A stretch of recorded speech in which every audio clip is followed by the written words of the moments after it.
প্রচুর মাল খারাপ, সিমেন্ট ড্যামেজ সিমেন্ট দিয়ে ঢালাই হচ্ছে। এই রাস্তার দুই সাইডে যে দুই পাশে যে ব্যবসায়ীরা আছে তাদের পুরো বিজনেসটাই ঢপ হয়ে গেছে। রাস্তা যে সামগ্রী দিয়ে তৈরি হচ্ছে সেটা অতি নিম্নমানের। কাটমানের অপর নামই হচ্ছে তৃণমূল।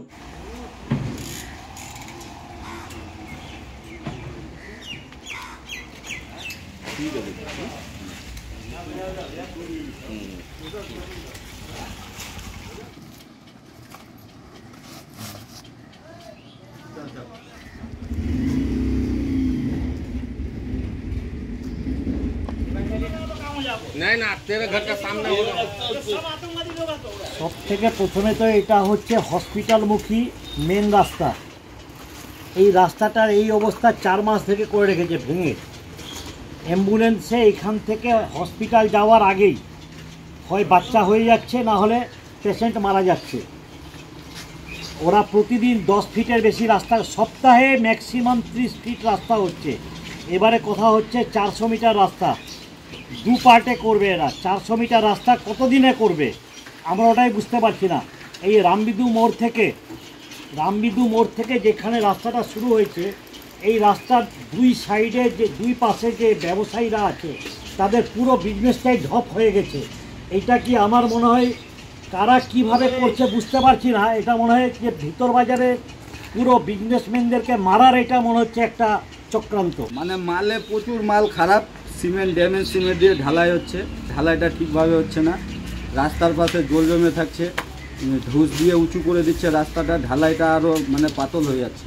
রামবিদু মোড় হইতে আমাদের হসপিটাল মোড় পর্যন্ত 400 মিটার রাস্তা।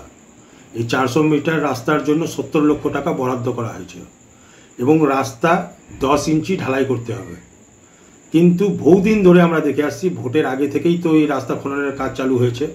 মানুষের বহুত ভোগান্তি হয়েছে, মানুষ বহুতবার অভিযোগ করেছে, ব্যক্তিগতভাবে গিয়ে অভিযোগ করেছে, লিখিতভাবে অভিযোগ করেছে। কিন্তু সেই সময় ভোটের মৌসুম চলছিল বলে আমরাও পদক্ষেপ নিতে পারিনি। কিন্তু রাস্তা যে সামগ্রী দিয়ে তৈরি হচ্ছে সেটা অতি নিম্নমানের এবং রাস্তার যে থিকনেসটা ঢালাই সেটা 10 ইঞ্চি হচ্ছে না, অনেক কম পরিমাণ হচ্ছে। কাজ তো নিম্নমানের হবে। কাজ নিম্নমানের হওয়ার কারণ একটাই, যে এলাকায় যারা দাপুটে শাসক দলের নেতা তারা যদি জড়িয়ে থাকে সব কাজের সঙ্গে, তবে কাজ তো নিম্নমানের হবে। তারা যদি কাটমানির সঙ্গে জড়িত হয়, কাটমানি ছাড়া যেমন কোনো কাজ করতে দিতে চায় না। এবং কিছু শাসক দলের নেতারা আবার নিজেই কন্ট্রাক্টর, ঠিকাদার, এই জন্যই বিভিন্ন জায়গায় রাস্তার অবস্থা এরকমই হচ্ছে। মাননীয় মুখ্যমন্ত্রী মমতা বন্দ্যোপাধ্যায় পশ্চিমবঙ্গের সব এলাকায় সব জায়গায় রাস্তাঘাট এবং সব রকম সুযোগ সুবিধা দিয়ে উন্নয়নের চেষ্টা করছে। সেখানে টেন্ডার হয়, সেখানে যদি কেউ নিম্নমানের কাজ করে থাকে তাহলে গ্রামবাসী হোক বা সেখানকার লোকাল ইলেক্টেড মেম্বাররা হোক, আধিকারিকদের কাছে যদি কমপ্লেন দেয়, আমার মনে হয় প্রয়োজনীয় ব্যবস্থা হবে। নিম্নমানের কাজ হলে এটা বিচার করবে সেই দপ্তরের আধিকারিকরা এবং তার জন্য পানিশমেন্টও আছে।